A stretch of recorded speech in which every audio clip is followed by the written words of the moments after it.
Go for it, sir. So, call me. I do it on Brad first. So, here's Brad. I'm sorry, Nancy. Nancy, come out. And we need that stuff, and then you come. Brad at the end. Good evening, everybody. Call the meeting to order. Nancy, if you'd come up and...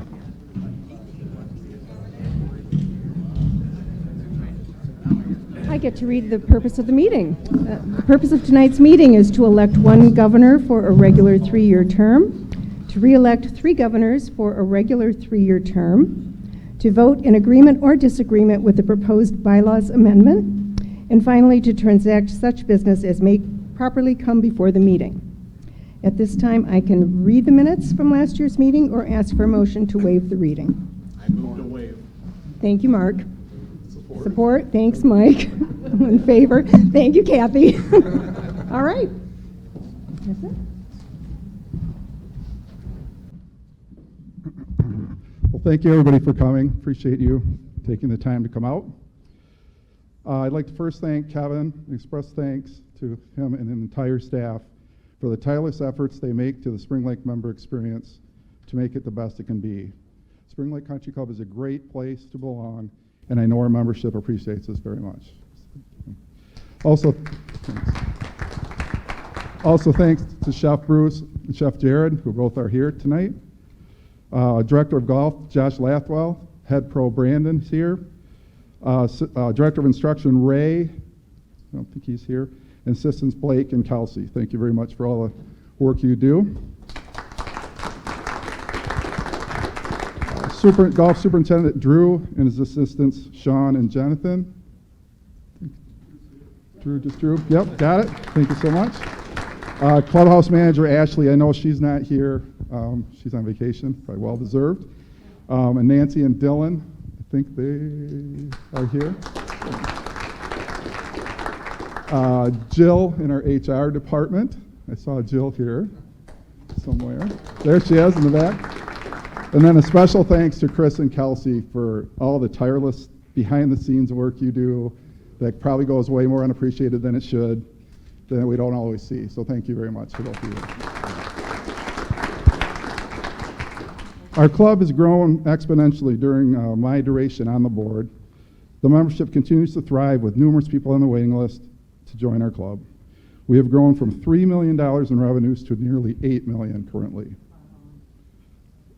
Some of the accomplishments over the years include navigating through COVID with all the challenges and resulting benefits to the whole golf industry and the country club as a whole. The addition of key staffs on the golf course, in the kitchen, within our dining services, and the restructuring of the golf shop. Adding manager Janelle in the bag room, and the addition of the HR department, which I did mention Jill. And the latest is the Director of Finance, Gabe, who he's not here either, correct? So, correct. We replaced all of the bunkers on the golf course. We redid the bunker bar and grill, added the now popular simulators, renovated the men's and ladies' locker rooms, renovated the hallway restrooms, and most recently completed new offices for the staff. The once $4 million in debt the club had continues to be reduced, and we are on track to have this paid off by 2029, as we currently are less than $600,000 in debt. A governance board was created to formalize and clean up the bylaws and board policy manuals. This was led by Mark McCower. Thanks to Mark for all the hard work on that. There was a lot. And finally, I want to say thanks to the fellow board members. I sincerely appreciate all the time you took, at times a lot of extra time, special meetings, emergency meetings, and how we engaged in thoughtful discussions and numerous decisions we've been made together along the way. I have every confidence you will continue to lead the club in the right direction moving forward. And speaking of these members, we're going to do this meeting a little differently tonight. Instead of me and Kevin doing a bunch of the speaking, each committee chair is going to come up and do a little presentation. So I think, Sarah, you wanted to go first? All right. I say let's get it over with, right? Greetings. So I'm going to start by framing for you and giving you the mission of the House Committee. So the House Committee's mission is to collaborate with staff and provide input to the board regarding the maintenance and decor of the clubhouse facility and surrounding grounds, as well as food and beverage service, so that they're in alignment with our club's mission, vision, and strategic plan. And I'm going to get my glasses because I'm pretty worthless without them.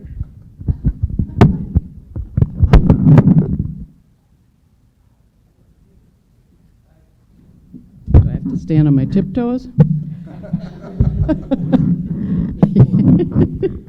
There we go. All right. That's better. So I've got kind of a fun fact for you tonight. As we think about the clubhouse, our clubhouse will be 100 years old in 2026. So back in 1926, the founders, including William Savage, had a vision and built a beautiful, unique country club in Spring Lake that, rumor has it, I guess, they took the image of one of their favorite clubs in southern Florida and copied after that. So thinking back 1926, to have a clubhouse with a Spanish influence in western Michigan is pretty unusual and pretty special, I might add. So of course, with that 100-year-old club comes a number of challenges. We've made several additions over the years, but it's in continual need of repairs, replacements, updates, which is typical of an old structure. So that said, however, it is a clubhouse that we should be proud to call home. It's a pretty special place.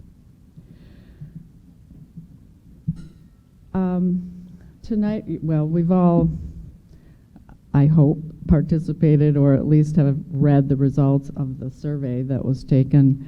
I think we took it back early June, and we finally now have we've got the results.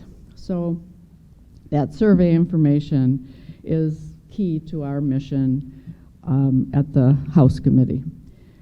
So I'm not going to go into all the things that would affect the House Committee. I could keep you here all night. But I will point out three significant items that were noted as a result of the survey. Number one is the need for a master plan for our clubhouse. As I said, we've done a lot of additions over the years and changes and so forth, but it's important that we continue to have that long-term vision and master plan. So that is one thing that we'll be working on. The second is to evaluate the kitchen capacity and also the dining, both indoor and outdoor dining. So those will be three areas of focus for our team. So just to give you a little overview of the current House Committee, we have 8 members, I think, yes, listed up there. 8 members. That looks like a whole lot more, plus all of the, yes. Plus we have the staff. We've got Kevin, Ashley, Chef. So as a committee, this year we have done some restructuring. And the purpose of the restructuring is hopefully to improve our efficiency and effectiveness as we work with the staff, the board, contractors, et cetera. So what we've done is we've divided into 3 subcommittees. And the first subcommittee focuses on the interior of the club, which is the decor, seasonal decorations, and Nancy Dornbos is the leader of that subcommittee. And she works with Kevin, Ashley, and Kelly Harcourt, who is our designer that we work closely with just to ensure that we maintain consistency throughout the clubhouse. We don't want it to look like a clubhouse designed by a committee. So the other piece that they do are the seasonal decorations, decor, and they also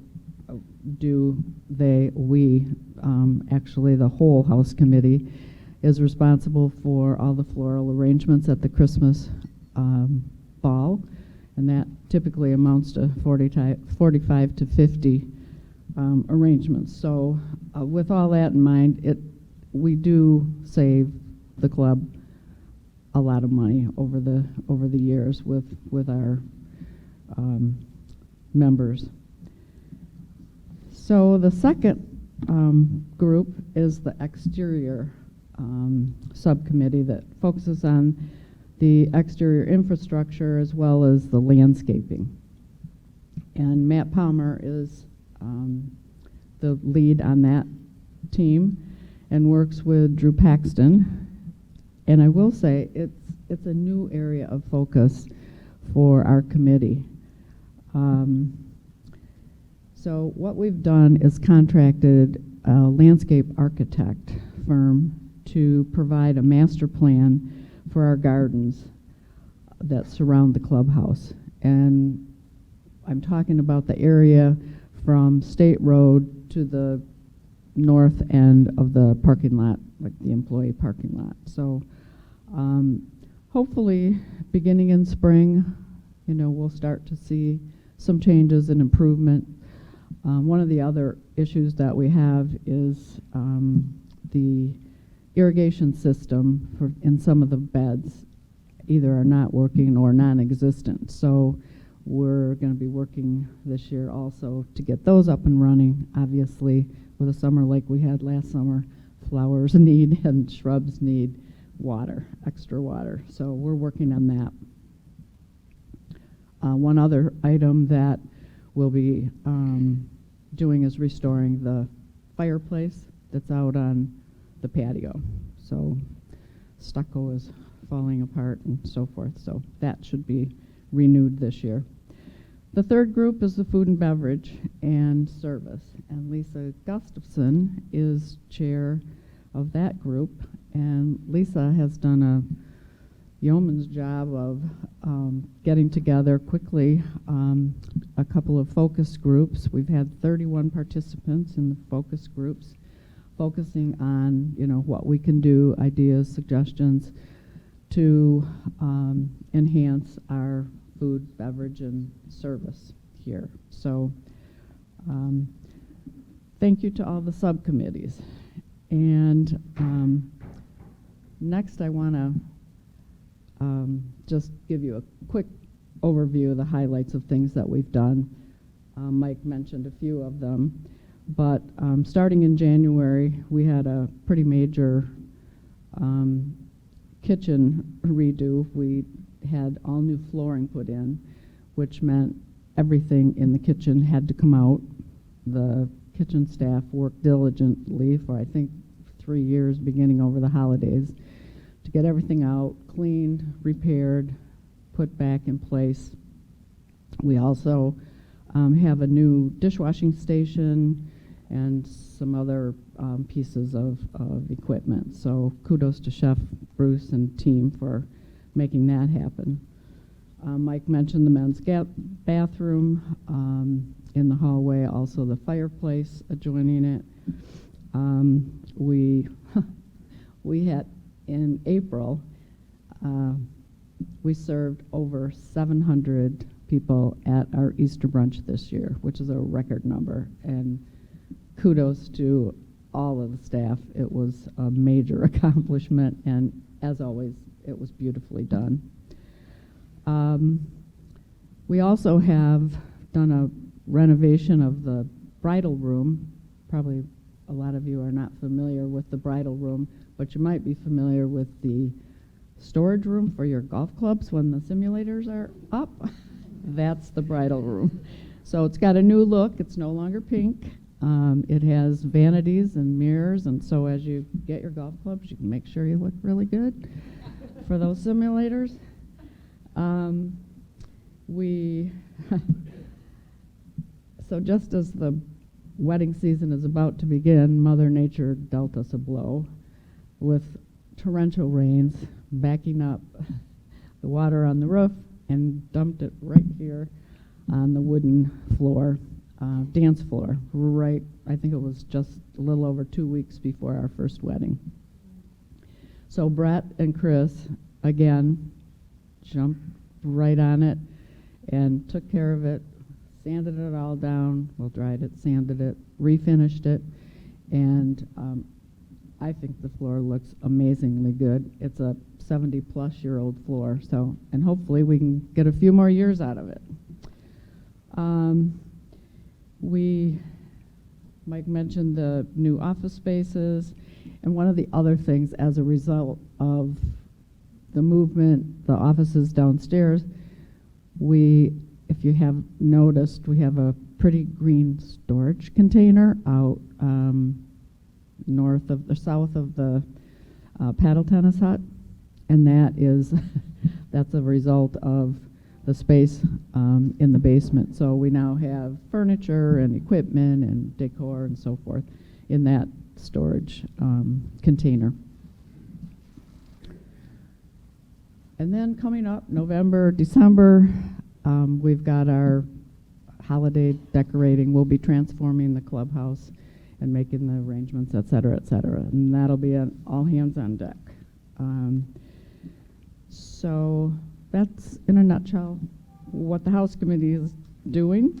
And in closing, I just want to say a huge thank you to our staff once again. The 200-plus employees have done a magnificent job. They continue to do just amazing things. They make it fun, they make it friendly, it's welcoming, and they have the we're going to do whatever it takes to make it happen attitude, which is just awesome. So thank you, staff, for that. And thank you, House Committee and Subcommittee, for stepping up and tackling all these projects as they come, and they're sure to have more to come this year. Anyway, as I say, sometimes it takes a village, and between the staff and the House Committee and everybody else that pitches in, it's a great place to be. Thank you.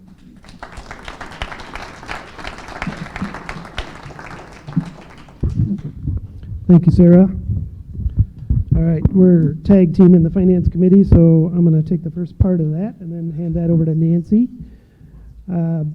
Like Mike and like Sarah, I want to also thank the staff. Everything we do obviously is possible because of their hard work and dedication.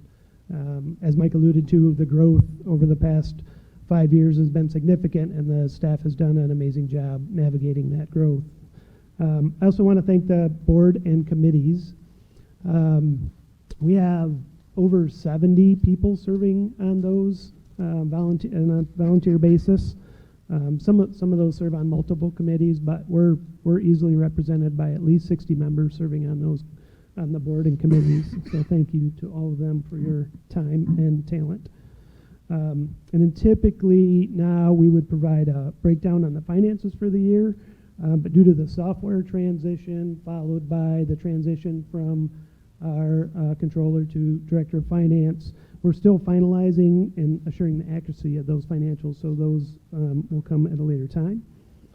As you know, we've undergone that transition early in the year, going from Jonas essentially running everything in the clubhouse to transitioning to QuickBooks for financials, ClubSpot for all the member side of activities, and then Paycor for payroll.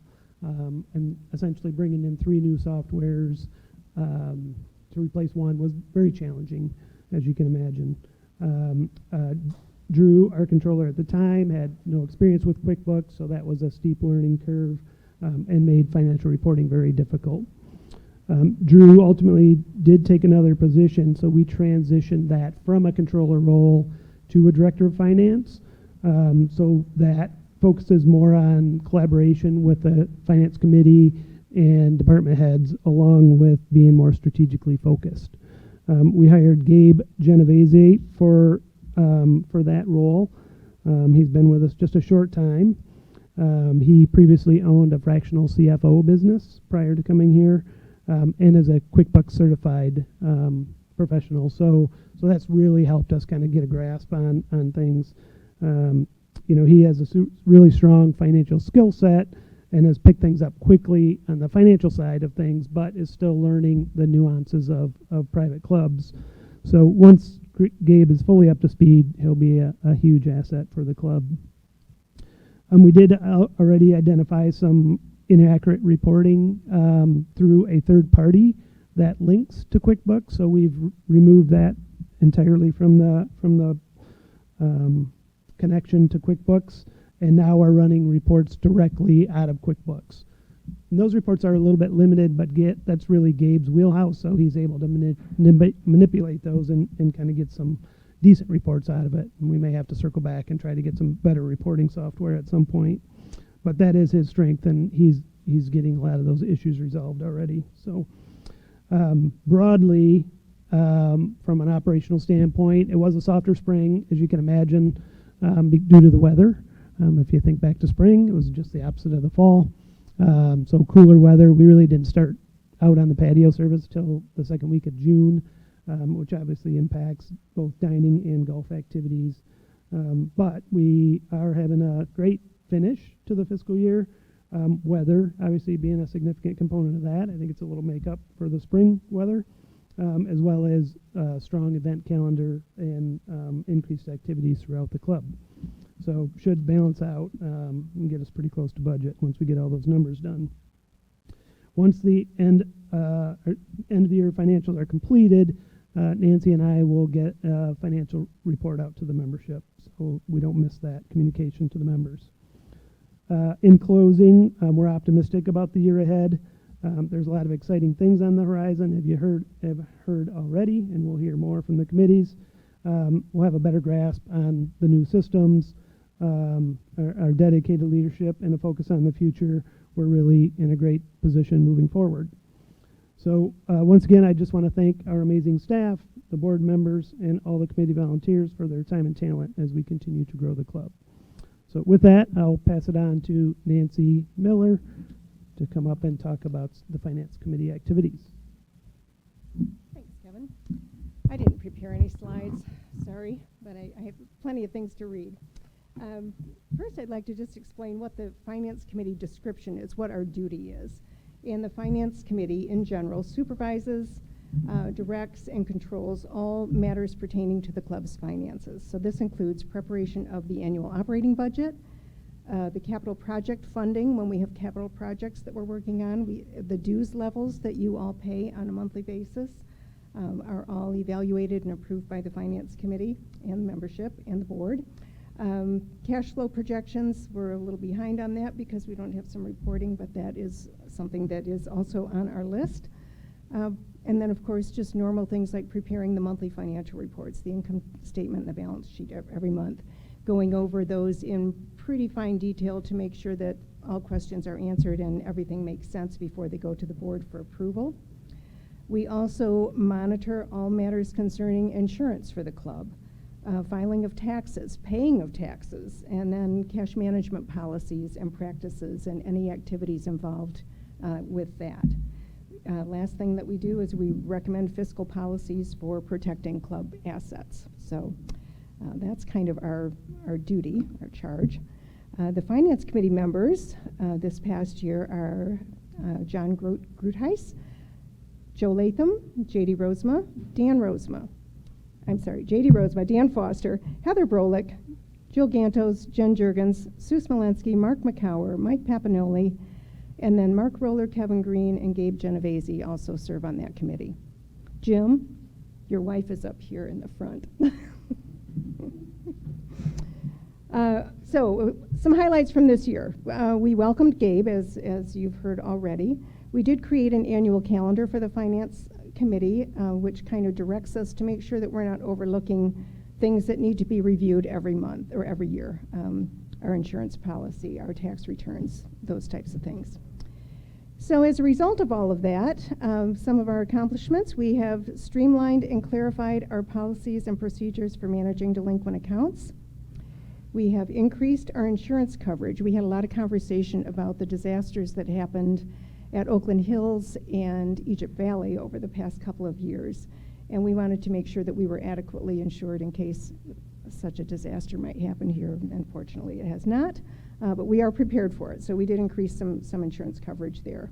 We also made some adjustments to our employment practices coverage, our liability coverage, and our director and officer coverage, just to make sure that we are doing what we're supposed to do and protecting the assets of the club. We also invested some restricted funds that we are sitting on, waiting for projects to come along that we need to spend them on. And rather than sit in a checking account, we did put them in an investment account. Roughly $485,000 is earning some interest for us. That's a fun thing. When I was approached in 2019 by Walt Weber about board service, he asked me what would a goal be, and I said I would like to see this club be debt-free, and we are getting closer and closer to that goal. So, yes. Let's see. We also reviewed some key performance indicators that are tied to the finance world in private clubs, and I'm happy to say that we are at median or better in most every category, and really the only category that we're slightly behind industry average in is capital income. And as you know, it was just a few years ago that we started collecting capital dues, so we're gaining on it, and we're not that far behind. We also have been working with Raymond, our CPA firm, and some industry experts to evaluate our tax filing status, and without going into a whole bunch of detail that will make you all fall asleep, I'm sure. We are currently an IRS Section 277 governing status. We are looking at the possibility of changing our status to 501c7 with the expert advice from Mark McCower, who's been an amazing resource in this. The biggest difference between those two options is how we manage paid-in capital. Section 277 requires that money is taxable to us, and status 501c7, those monies are not taxable. So big difference there. So we're just making sure that we're tracking member and non-member activities separately on our books. That's up to Gabe and Kevin, and they've been working on that. And we have a meeting coming up with Raymond to further discuss this whole tax filing situation. As others have mentioned, we're awaiting some financial statements out of the new software. And I'm going to end by saying our mortgage is our only debt right now, and the balance is roughly $558,000. And we will be paid in full in June of 2029. So that's it for finance.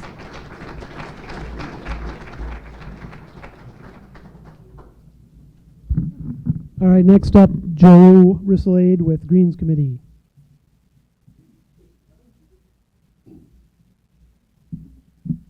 Thank you, everyone, for being here tonight. It shows you take an additional vested interest in our country club rather than just showing up at the bar on a regular basis.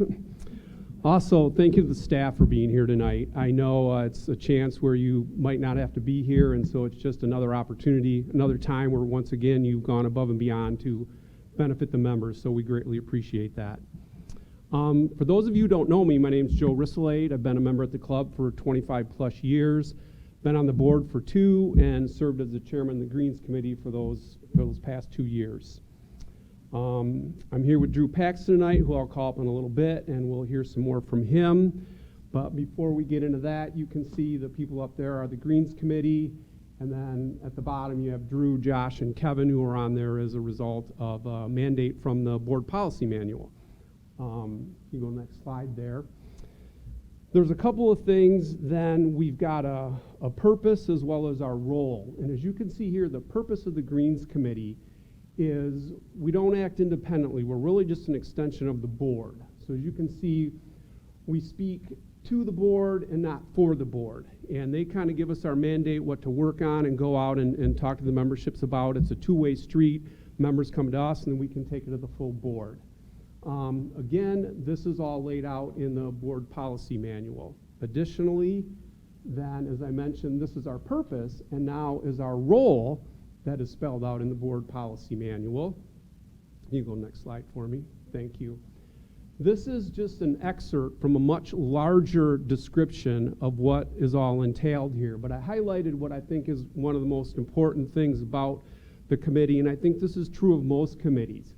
You can read all that, but I'll highlight that, the highlighted part, that the focus of the committee is to monitor the overall conditions of the golf course, including green speeds, and to identify ways to support the success of the golf course superintendent and their crew. Emphasis on the word support. I've learned that there are a lot of experts here that know how to grow grass. And every single one of them seem to tell Drew how to do it. But we're going to hear from him a little bit, and I think he'll assure you that he knows what he's doing out there. So if you go to the next slide then. So I thought what we could do tonight was I would get Drew up here and I would run a few questions by him about things that I commonly hear when I'm out on the golf course or in the pro shop that people ask about what's taking place on the golf course. So Drew, if I could get you to come up here.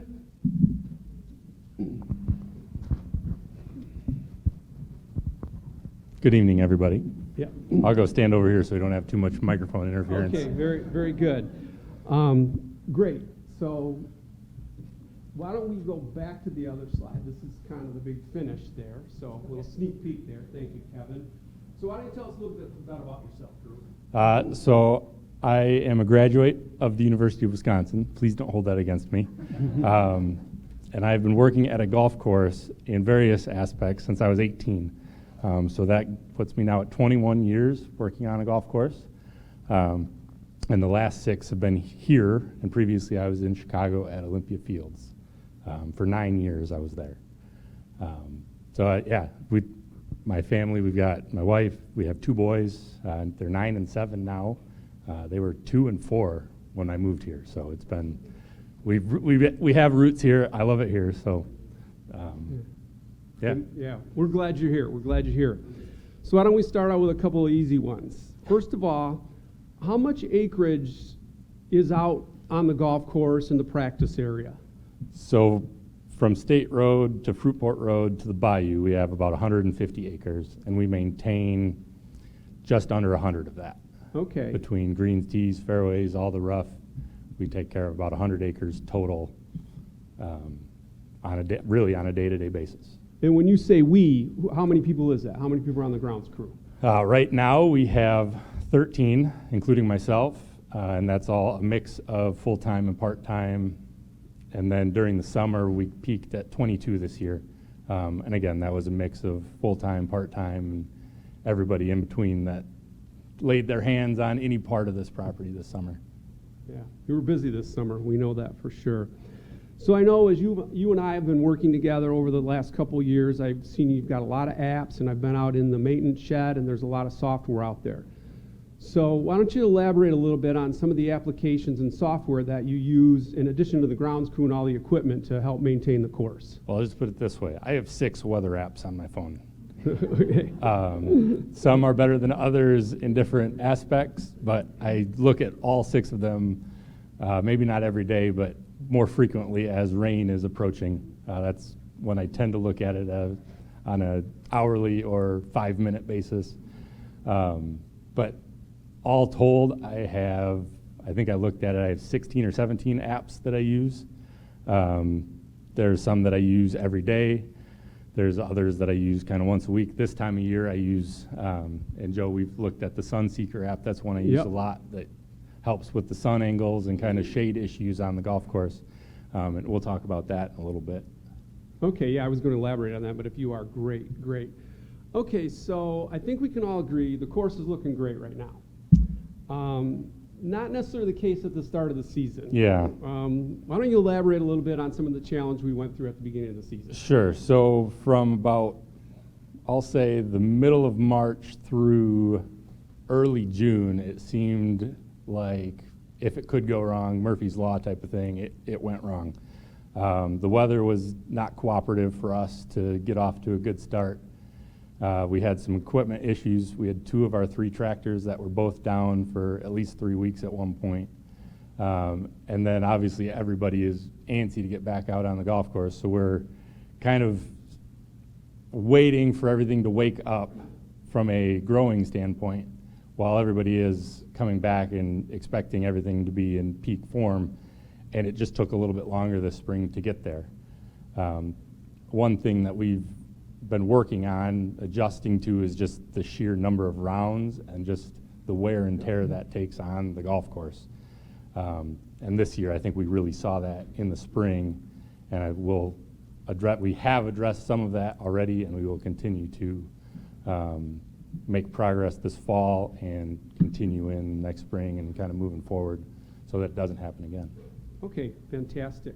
So I know proper care by the members out on the golf course would go a long way to helping you. I mean, in a perfect world, there would never be an unfilled divot out there, but I know everybody in this room carries a divot repair tool as well as some divot repair fill, and you empty that bucket when you get out there. But unfortunately, not everybody does that. So what are some of the common course issues that you guys see out on the course regularly that we as members could maybe help with? A big one would be cart etiquette, or just keeping carts in places where they should be. One of the things that I see a lot of, my office is in the maintenance building, and I see a lot of carts parked. Basically, it looks like they're right behind the first green. I know there's space there, but just general cart etiquette. And we've made the Vinny the Violator videos. Yep. So being able to keep the golf carts on the cart paths, where it's possible. That's a big one. And then the other one is just kind of, I say it's general course etiquette, whether it's repairing your ball marks. I mean, that's one that everybody sees. And filling divots is a big one. Now we go out, obviously, when we go out and mow greens every day, our operators have divot repair tools, so they're instructed to spend a couple minutes on each green, fix unrepaired ball marks, and just kind of tap down or pat down the ones that have been attempted, just to make sure that we try not to scalp them with the mower. But it's just kind of overall course care. We can only do so much. I mean, we have a good staff, we have a good number of bodies that can do it, and a little bit of help would go a long ways. Yeah.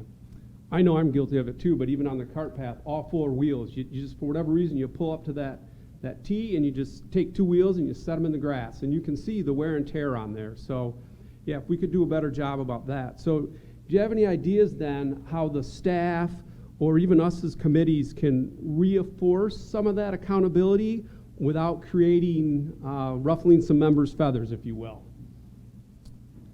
I guess positive reinforcement would be more beneficial versus constant emails, and right. We get enough emails as it is, so I'm sure another email about cart etiquette or just overall course etiquette. So if there's anything we can do to be more positive, to reinforce more right. positively versus just don't do that type of Yeah. thing, I think that would go a long way. Yeah, I can share. I was guilty of it. We were down at Lansing Country Club. Sure enough, pulled off the cart path right up next to the green, and we came off the green, and there were some members there, and he came over and he just asked me, "Are you enjoying the course?" I said, "Yeah, it's great. We love it." He goes, "Hey, can you do me a favor? We're trying to get the grass around the green scroll a little better. Would you mind keeping your cart on the cart path?" Immediately, I knew it, but I just said, "Yes, thank you. Sorry about that." And so never again. So it's tough to engage members sometimes because you don't know how they're going to respond, but we all need to do a better job, hopefully. Okay, moving along then. So we added hitting mats to the driving did. range this past year. Some might say it didn't look like it helped. But Yeah. I'm here to tell you I think it did a lot. And I know there are other courses who use hitting mats 2 times a week the whole season.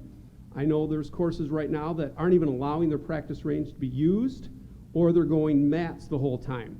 Why don't you just elaborate on what you kind of see for the driving range in the future and what we maybe can do to get it to last a little bit longer? Sure. So I think it goes without saying, but I'm going to say it anyways. The range tee we currently have is too small for the amount of use that it gets. Now, we've talked at a committee level that Josh and his team are doing a fantastic job with their initiatives to get more people playing golf. However, it's taking a toll on the range tee. So I think, and we've talked about it, whether it's going to 2 days off mats to help all season long, or finding some variation of that. We just need to be able to find a way to keep it uniform through the course of the season, rather than just kind of picking and choosing, not necessarily randomly, but kind of when we are on mats and when we're not on mats. Okay, fair enough. So work in progress. Yes. But we're getting there. As we look out at the course, we've made a lot of improvements over the years as it relates to drainage. What areas are you constantly seeing that drainage are an issue after rainfall? The obvious holes, obviously, is everything down by the bayou. It's different soil substructure underneath. It's also much flatter, and the water table was much closer to the surface. The places, and everybody that's played knows, 14 and 5 tend to be the ones that take the longest to have. When we put up rope and cart stakes and signs and all that, 14 and 5 take the longest to get back to normal play, or what we would consider normal. We've done a pretty good job of fixing some issues on 10 and 6, and we spent a lot of time on 12. So I think 14 and 5 would be the next two areas to concentrate. Okay, so they're prioritized, but also, you know every spot that's a drainage issue out there. You got a pretty good idea, yeah. Right, yeah. And I maintain that about most everything. And I think everybody in the room does too. Yeah, yeah, great. Fair enough, fair enough. So, okay, last winter, we removed some trees behind 15 and to the left of 16. Correct. And the purpose of that was, we as the Greens Committee had gone out there, and Drew pointed out, you could see when you looked at 15 green, the left side was in great shape, the right side full of divots, because they don't repair as well because of the way the sun and because of all the trees that were blocking it. So you remove the trees, frees up the airflow, gives it more sun. So I think that was positive and aided in recovery. So the follow-up there is, which trees out there are currently impacting the turf health and playability, as well as, let's talk about design integrity there too. Sure. I would say anything within 10 yards would be a stab in the dark for a distance. If you're standing on the edge of the fairway and you look straight up and you see any limbs hanging over the edge of the fairway, that's going to cause an issue. And we have a fair amount of that. They got that one on 18. Yeah? Yeah. Which one on 6? Yeah. You pick. Yeah. Okay, well, it's good to hear people are ready to move forward with taking out some trees, but how do we balance the aesthetics, our environmental stewardship, as well as the playability? I mean, Yeah. So we've started to work with Save a Tree to come up with an overall tree management plan for the entire property, and it kind of goes hand in hand with the master plan that we're developing for the golf course. So we started with the master plan with the architect, and he's identified some areas where he wants to make some changes to the golf course, which require tree removals. And we've taken that a step further, really, and working with Save a Tree to develop a plan to deal with some shade issues where we have, I'll say, encroachment, anywhere where we're just turf health struggles or suffers because of just the sheer number of trees that we have in a close proximity to all the playing surfaces. We've done a good job over the last several years of kind of identifying the worst areas, but this, as we move forward with the master plan and kind of this tree management plan, would be kind of do a course-wide look and try to fix the areas or address the areas that need the most attention. Well, I think we saw the evidence of that when they cleared a few trees back between holes 3 and 4. Yeah. And that was always a really area ground-wise, didn't grow grass really well. We took out a few trees in there. And now you lose your ball in there because the grass is so thick. So that's the type of results we're hoping to accomplish throughout the whole course. Okay, last question. We'll kind of wrap it up. So as you look to the future of the golf course, both a short and long term, what are the most critical areas of the course and the practice facilities that you see are in need of redesign and improvement? Well, that's a tough question. So I think the golf course overall is pretty good. There's just specific areas where a little bit of more sunlight or more airflow would be make a big improvement. To help grow grass better. Yes, exactly. And it would help kind of better withstand a summer like we had. So I had a meeting with a consultant last week, and I kind of had an idea, but he gave me an exact number, and I'll give this. So bent grass, which is what we all want or what we have the majority of, requires 40% more sunlight to function properly than Poa annua, which, I mean, that's a huge number. So for us to be able to provide the conditions that everybody wants, that I want to provide, just knowing that now, like anecdotally, I kind of understood it, but to have that number, it kind of blew my mind a little bit. But to need 40% more sunlight that's a lot. But we can achieve that. Yeah, And, certainly. and that doesn't mean clear cutting the course. We just, a few trees here and there, we'll get there. Yeah, selective thinning. Yeah. Okay. Very good. Very good. Obviously, I could stand up here and ask you questions all night, and you have great answers. It's always enlightening whenever we talk.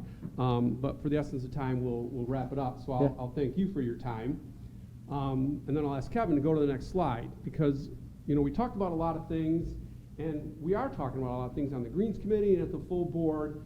But these are just some of the areas that we're going to continue to focus on as we look to next season. Obviously, we mentioned continue to educate the members, give the grounds crew more time. You may have noticed when you go out to the tee sheet, there might be some time blocked off in the morning. That's to give these guys times on the course. It's always a trade-off. We want to be out there fixing things, but at the same time, that takes away playing time. So we're trying to manage that best we can. We talked about the targeted drainage. We've got some projects that were already in the works that we're moving forward on. And then we talked about the tree removal. We're working with Save a Tree to look at some things. And then the last one, which is kind of a big one, which is a continuation back from 2013. So we've worked with this gentleman before, and we look to get into place, much like with the clubhouse that Sarah mentioned, to get a master plan in place that we can use as a roadmap for the future to help us follow. So, things aren't happening in a vacuum. We're listening to member concerns, and we're trying to address them as best we can. So with that, that's the Greens Committee report. So thank you.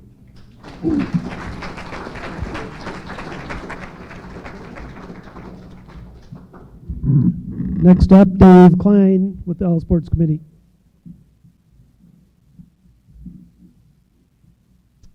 Thanks, Kevin. Good evening, everyone. As Kevin said, my name's Dave Klein. I've been a member since 2006, so we're getting close to that 20-year mark. Been on the board for 3 years, and I'm responsible for 2 committees, the All Sports Committee and my favorite, the Handicap Committee. I have a great team of members that give a lot of time and effort and dedication to Spring Lake Country Club to improve the experience for all of us. It's a great group. A couple names that are not on there who left us during the years. They moved on to other things in their life. Steve Anise and Kate Harrimer, I'd like to thank them as well. We're always looking for additional people. There's a lot of tournaments. There's a lot of activities from all sports. So if you're interested or you have others that you think might be interested, we'd welcome you to our team. There's a lot to do here. I would like to say one more thank you. I expected him to be here, but I don't see him. Kobe Nelson will move off. Oh, there he is, Kobe. Thank you, Kobe. Will move off the All Sports. He's been here for 50 years, and he's done a lot of great work. No, seriously, he's done a lot of great work, great dedication to the club, and he will term off from a committee perspective. So, again, thank you for your time, Kobe. As the All Sports Committee, in conjunction with the Pro Shop staff mainly, we're responsible for golf, fitness, and racket sports. with the priority or mainly work is around the tournaments and leagues that all of you participate in, from the planning of all those, from favors to format, etc., and then the Pro Shop executes those plans. You already did, Kevin. All right, we had 2 goals this year in the All Sports Committee. The first one was to improve tee time availability. A lot of feedback, first from the Pro Shop staff, because they hate it when someone no-shows or cancels late and they can't fill a tee time on a Saturday afternoon for whatever reason. A lot of feedback from all of you of, I can't get on a tee sheet. Our goal this year was to decrease the late cancellations, the cancellations that happen within 24 hours and the Pro Shop staff can't fill. We wanted to decrease those by 50%. The tact we took, very appropriate for our culture at Spring Lake Country Club, was to be a proactive approach. We leveraged the new software, and the Pro Shop staff put in place the 48-hour reminder, and that was very successful. We reduced tee time cancellations in July and August, which is our busiest time of year, by 54%. Unfortunately, we still had 44 no-shows, so we're not there yet. This will continue to be a priority for us as we move into next year. We'd like to get that much lower because we feel good that we can get other people to use those times and keep the course busy so that the greens crew is they got problems, right? We all work hand to hand, right? Thank you. So work to done. Made good progress, but work to do. Our second goal was around slow play. A lot of feedback from members around slow play in every survey that we do. And this is specifically to non-tournament, non-league. That's another animal to tackle, but this was around slow play just in general. When we decided to kind of tackle this, first of all, we wanted to start with how big is this problem? We didn't really have any data. We have a lot of opinions, but how bad is the problem? So the Pro Shop staff did a fantastic job of collecting data. And go ahead, Kevin. From a 9-hole perspective, they tracked 2,400 rounds this year. And our targeted pace of play for a 9-hole round is 2 hours, and we average an hour and 50 minutes. So on average, our pace of play is good. However, we still have 27% of our rounds that are falling outside of that 2 hours. So we do have an issue that we want to work on, and we'll talk and spend some time over the winter thinking for 2026 how we can improve upon that. When we miss the 2-hour target, on average, we miss by 7 minutes. So not the end of the world, but we'd like to get closer to 2. And it's a better experience for everybody. And we can put more people on the course, Joe. Great. 18 holes, we tracked, I shouldn't say we did nothing. Pro Shop team tracked 1,100 rounds, 4 hours as our target. We averaged 3 hours and 41 minutes, yet we have 31% of our rounds that fall outside of that.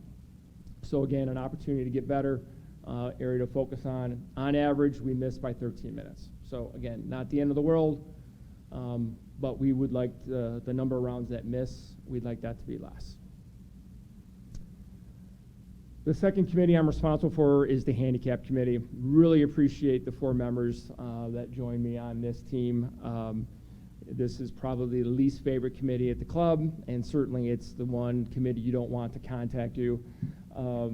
But it's a very important part of really ensuring the integrity of the game for all of us who want to compete here at Spring Lake Country Club. Great work by this group. We recommend the handicap policy. The board approves it. We're responsible for local rules. We're responsible for monthly handicap reviews and any adjustments.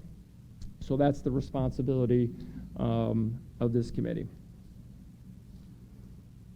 Our main purpose is kind of similar to the World Handicap System's purpose, and our goal this year is really how do we continue to just ensure the enjoyment of the game for all of our members, fair and equal play. This group installed cap patrol last year, so we've been 2 years in with a lot of help from the Pro Shop. And while it's really difficult to tell if it's making a difference or not, the fundamental principles of handicapping is peer review And with the emails that come out to all of you, you have a great opportunity to be a part of peer review. I believe our score postings are better because of the email reminders that go out when members forget to post for whatever reason. And more importantly, we are data-driven in our monthly reviews and adjustments. It's all driven by the data of the software. So I can't tell you or give you data that says that the integrity of the game is better, but I am confident with these tools we're in a better place than we were 2 years ago. That's all I have. Thank you.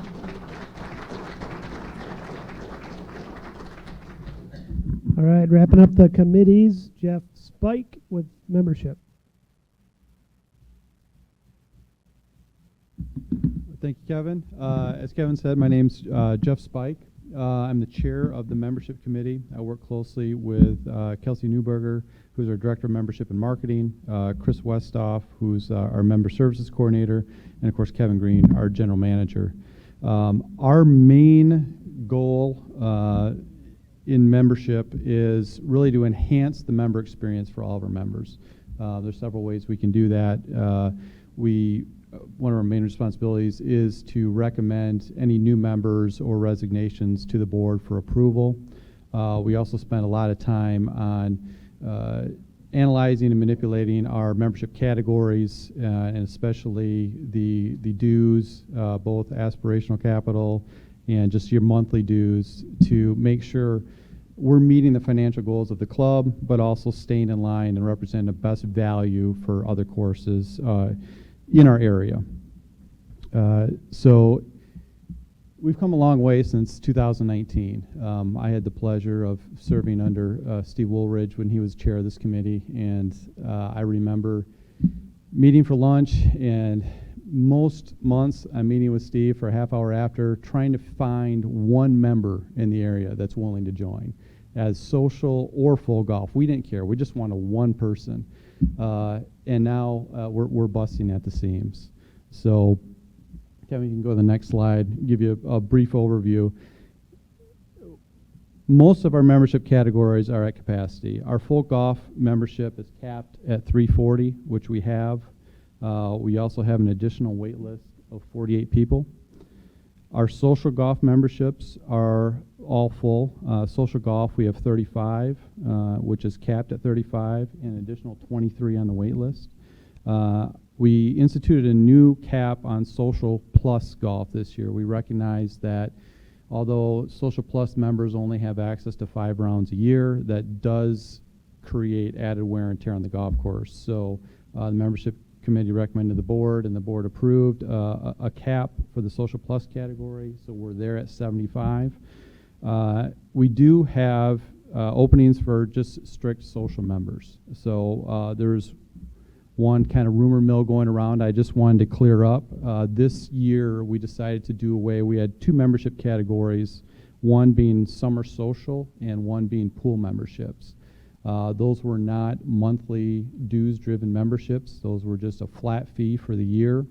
And that paid for some upkeep on the pool, but what we recognized is it created additional stress for full membership categories to maybe not have enough access to the pool or enough access to restaurants. So this year we decided to no longer carry the pool memberships or the summer social memberships to elevate the member experience for the rest of the members. There was some talk going around that we were cutting out social memberships. That is not the case. We love our social members. We welcome more social members, but we wanted to limit that low-cost access to the club and at the expense of our full-paying members. So that was one of the things that we accomplished this year. So really, Spring Lake Country Club remains a highly sought-after club in the area. It reflects a strong demand for both value and growth in the area. A couple of goals that we have for this coming year is coming off of the big survey we had in the strategic planning. All right, there's a lot of things that our members want to see in both our golf course and our facilities. So the membership committee is really going to pay attention to what our current dues are, how our dues reflect against other clubs in the area, and make sure that we can, again, continue to meet our financial needs while still staying the best value of the club. The last goal for next year is really to create a better onboarding process. We've grown exponentially over the past few years. Full disclosure, we haven't done a good job of onboarding. Members have been coming on so fast, and we've been focused just on other things. So we've missed opportunities for new members to come on and just explain, who they need to talk to if they have a golf problem, who they need to talk to if they have a restaurant problem, and, train the new members to take care of our course and take ownership in our course and our facilities, so they can last throughout the years and save us money in the future. So with that, I'd like to introduce Kelsey Newberger. She's really spearheading this project. I work closely with Kelsey, and I can't say enough about Kelsey and Chris and the rest of the staff I work with, but the membership committee meets once a month for an hour. We all go back to our jobs. It seems like once a week. We all go back to our jobs, and we triple their workload every month, and I'm sure they have choice words for us when they get back. But Kelsey's been a rock star. I'd love to take credit for everything that's up here, the full wait lists and the full membership categories. But it truly is Kelsey and the rest of the staff. They're rock stars. She knocks it out of the park on a daily basis. So, Kelsey, if you could maybe take a few minutes and explain your plan for onboarding next year. Thank you, Jeff. Super kind. It's been exponential growth, as everybody has mentioned, so I know you all see and feel that. Lots of new faces, busting at the seams, and for that, now we have a chance, while the club is pretty much at capacity, to focus on that cultural aspect and helping these new members become integrated and be passionate like we all are about course care and clubhouse care.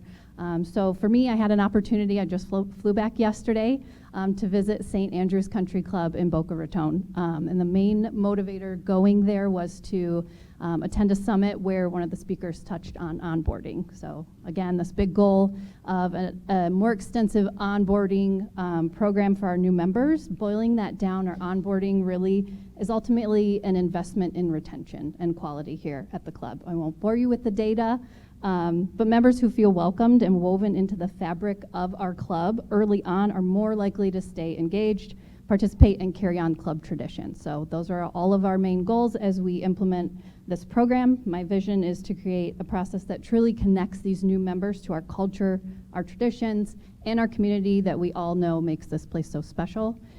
So my hope, and this is why I'm in front of you today, is that many of you longstanding members want to help participate in this initiative.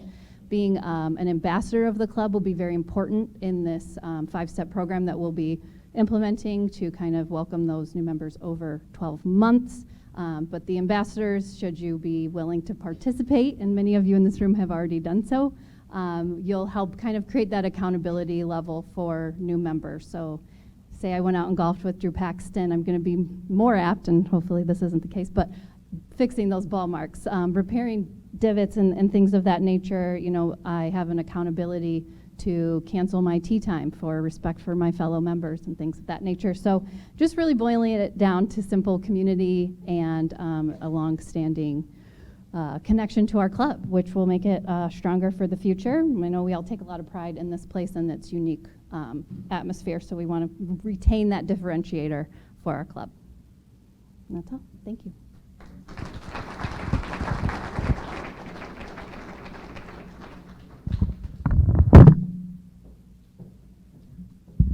All right, now, incoming President Mark Roller.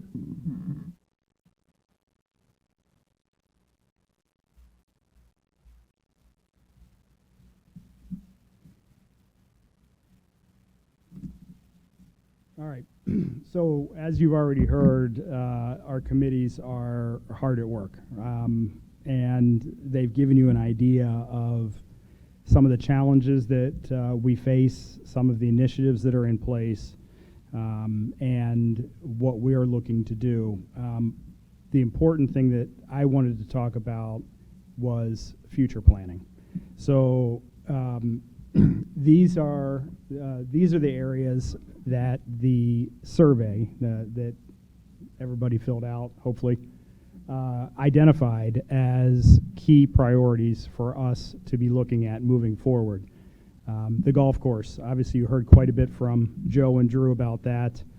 Dining, some questions about capacity as well as speed, things we feel like we can and need to work on, and then membership levels, which Jeff touched on a little bit. We this summer we had instituted a freeze on new members, primarily because we were feeling that we were inundated, and we got the sense from members that that the member experience was degrading somewhat. So we took the opportunity to freeze where we were at.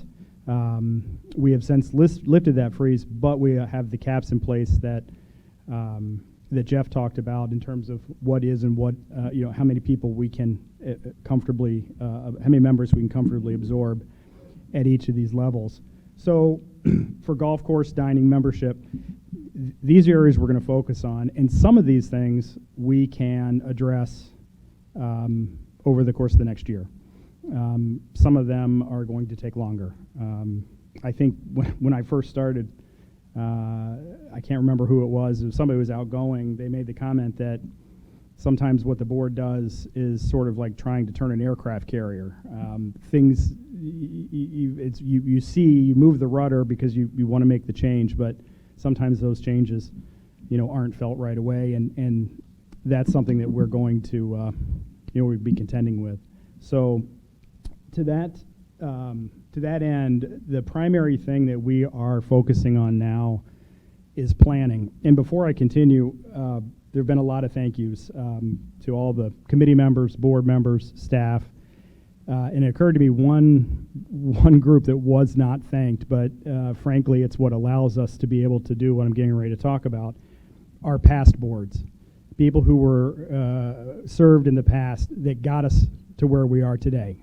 Some of our boards have gone through some really, really challenging times, financial times, as Jeff alluded to. There was a point where, if you could fog a mirror, you could become a member here. And we would take anybody, and we were begging. Now, as you're seeing, we're in a position where we're turning away. So some of the fiscal responsibility from previous boards has allowed us to be able to get to where we are and allow us to really try to work hard to set Spring Lake Country Club up for the future. To that end, we've talked about it in the various committee presentations, talked about a strategic plan, the golf course improvement and tree management plan, and the facilities master plan. So not a single one of these is entirely done, but we are getting close on all of them. And our goal is to pull these pieces together. Facilities master plan, the building that we've got, what's it going to look like? What could it look like in the future? Obviously, the golf course plan, we've been working with the golf course architect over a course of many years, a tremendous amount of work from the members of the Greens Committee and staff also to tweak that and back and forth and not making any sort of knee-jerk changes or anything along those lines, but really thinking through each and every, sometimes ad nauseum, each and every potential change, or why is this? How will that improve the experience, et cetera? And then the strategic plan in general, and that is. We're getting close. The big piece that was just completed for that was the survey that we sent out, and the results you've seen have given us some guidance as to what we should be doing. So this is not happening as quickly as we had hoped, but rest assured that it is happening, and we are moving forward. So next steps. The first, what are we going to do over the next 12 months? The first thing is the board's responsibility is to develop goals for the staff to implement to address concerns, improvements, things that we want to see as members that we want to see done. And again, that's coming straight from the survey. Once we get those developed, then Kevin and his team go to work implementing those things, and then our job as a board continues where we start to try and pull all these plans together. So we'll pull the facilities plan together, we'll pull the golf course improvement plan together, along with a strategic plan to help balance. And then it's a cost-benefit analysis, right? So we look at it and say, how will this benefit members? How will this change? If we do this one, we can't do that one. And so, I mean, there's a lot of trade-offs. Obviously, our goal is to manage for the overall aggregate member satisfaction. And that could be that any one given member will be unhappy with what happens. I mean, it is what it is. But our goal is to take what the members feed us and process that and use that to prioritize the next steps. Once we can get that analysis put together, we'll be talking to everybody about that, to all the members about it. And the key question that we're looking to answer is, where do we focus our resources? Time and money, as was alluded to earlier, we have started to accumulate some capital that we can use. We want to be good stewards of that money. We want to make sure that every dollar spent returns value to the members. And so, like the aircraft carrier analogy, things aren't going to happen quickly, maybe not as quickly as some would hope, but I, for one, think that we're better off making sure that we do it right rather than fast. So, in summary, the only constant is change. Like when Mike was preparing his speech, we sort of brainstormed a list of changes since he's been on the board, and it's pretty amazing. But we've learned that change is par for the course. So the only thing constant is change. I alluded to past boards. It's because of past boards that we're in a position where we are to be able to make strategic decisions, right? We're in a financial position that, I've been a member, same as Dave, 20 some years, and it was not like this 20 some years ago. We've been blessed with that through hard work, through various events that have occurred, COVID being one of them, that have really helped us to right the ship. Our goal now is to chart the new course and then be able to keep it. We're going to take that same measured approach that previous boards did to paying down debt and cost control. We're going to take that same measured approach with a focus on member value. And again, our goal as a board is to represent the aggregate wishes of the membership. We feel that by doing that, we'll be able to ensure long-term success for the club. So, the board has a gift for you, Mike. Yeah. Oh, look at that. Oh, it's big. It's big. Oh, it must not have gold in it. Kevin's carrying it. Wow. I'm going to hold this up. That's very nice.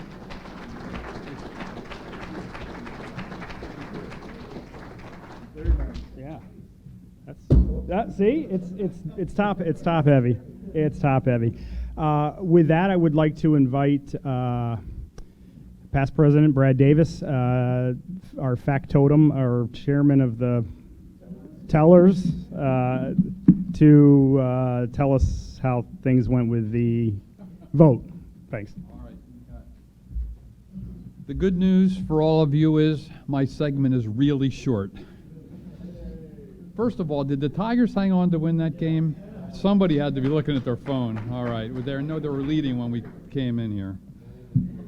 Okay. I have reviewed the voting process and verified the authenticity and have concluded that a majority of the votes cast have been determined. Please allow the minutes to show that the ballots have been recorded as the stockholders have specified. Thank you, Dan, Jen, and Dave, for continuing to serve on the Board of Governors. Welcome to Taryn to begin her service on the Board of Governors. Also, the majority of the votes cast supported an agreement with the proposed bylaws amendment. So that's my report. I would just like to take 1 minute to thank Chris Westhoff for her job that she does tallying these votes. I verified her processes and her work, and she's incredibly organized and incredibly accurate.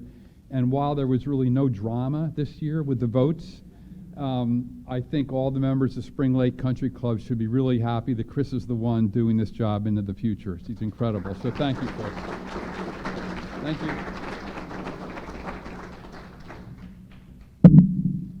All right, at this time, we'll take any questions. Okay, great, let's go. Yes, Jim. Yes, please.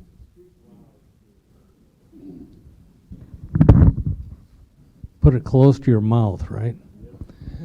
Just a quick question. It kind of goes to Tom a little bit too. He's on the member or the what do you call it? Nominating committee. We had an uncontested slate this year. Can somebody explain to me how that happened? Sure. Yep. Okay. I'm Nancy Miller. Hi, Nancy. We had, the nominating committee went out and we worked all winter long soliciting people to volunteer to run for the board. It was very challenging. We ended up with 5 potential candidates. Those were recommended to the board. The board reviewed all 5. The board selected 4, and we had 4 openings. So that's basically how that all happened. We had 1 dropout, yes. The 4th person had recently had a baby and just decided that serving on the board was probably going to be more of a time commitment than he was willing to take on at this time. So he's still in the pool for a future board service, and we have names already gathering for next year's pool of candidates as well. And I'll just add that, you know, over the course of the last couple years, we've attended several board governance seminars, had consultants come in, and their recommendation is to have uncontested, but let the nominating committee do the hard work and make sure they're finding the best candidate for the vacancies that you have. So you're, you know, if the board needs a specific skill set, you can seek that out and make sure you're aligning with the board needs. So, yes.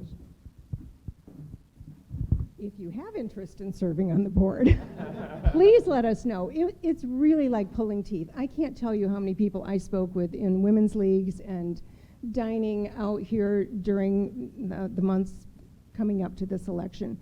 And nobody wants to do it because it's a big time commitment. It's a lot of work, but it's also very rewarding because we are governing this club and trying to do the best we can. So if you have interest in it, please let one of the nominating committee people know. Tom's on that committee, I'm on it. Jill Gantos is here. Sue Tucker? Sue's not here, she's on that committee as well. And Tim Parker, yeah, our past president is on that committee. So please put your name in the hat. We would love to have 16 candidates for board positions. Thank you. Thanks, Jim. Other questions? Okay, thank you all for attending. Appreciate it.